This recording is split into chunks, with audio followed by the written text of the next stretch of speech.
Ayah hudwaya lagi bona bleng si pernai brai basai deng basa trot bay utang hame kutwah ko bleng utang hame jingeh kashlei utang hame jingeh kaskan utang hame jingem kaskan men sin dong Chris open kuit paryanga medu Chris open imyanga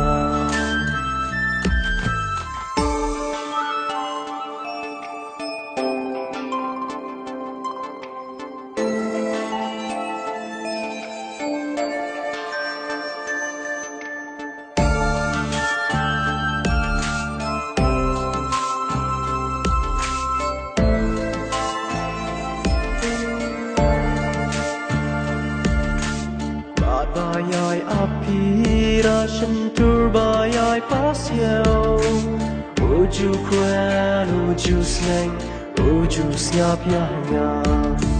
ena dudang hiham rana jing haingu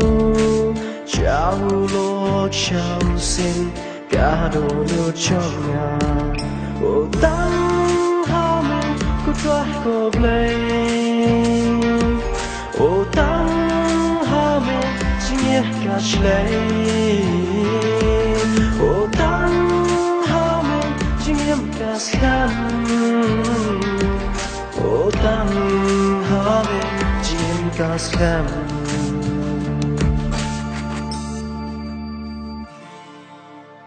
amane